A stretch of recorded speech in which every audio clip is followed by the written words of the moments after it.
different risk criteria of volatility, interdependence, and correlation.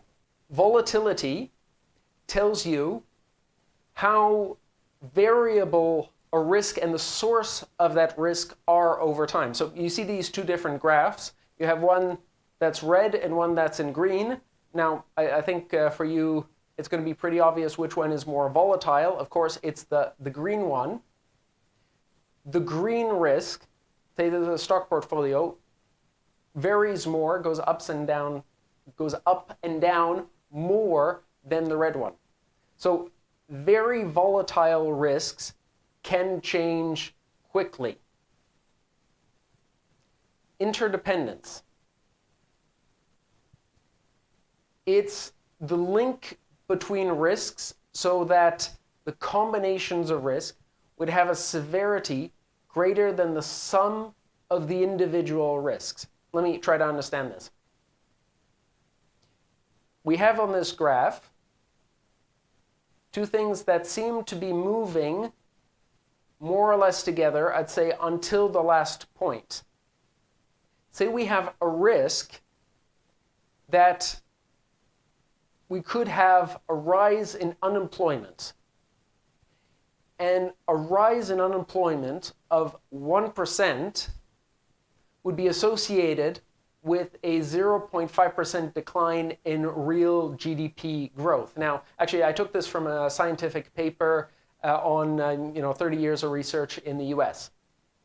Of course, I'm not saying correlation is not causation. I'm not saying that GDP growth influences unemployment or unemployment influences GDP, but I'm saying that these two things move together.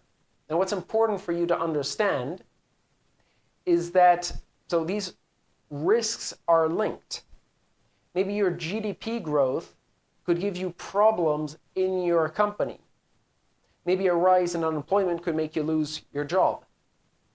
But in case there is an association between these two things, and it's very important to understand linkages in risks, because if you have a risk that could influence you, an individual risk which could be problematic, but in fact, if that happens, something else is also very likely to happen, then you might have planned, a certain amount of budget just for problematic situations. And if any of those individual things happen, you'd be like, oh, I'm safe. What happens if they all happen at the same time? And that's where interdependency comes into account, because indeed, if risks are dependent on one another, then they're very likely to happen at the same time. And it's slightly different from correlation. In correlation, notice we have all of these red points, but they are kind of following my dotted trend line. Correlation is how likely a risk is given that another risk has occurred. So if A occurs, B will probably occur. In my example before, if GDP growth slows, then unemployment could go up. But correlation is not the same thing as causation. So maybe it's if unemployment increases, then GDP declines. So we know that those things move together, but we don't know which one causes the other.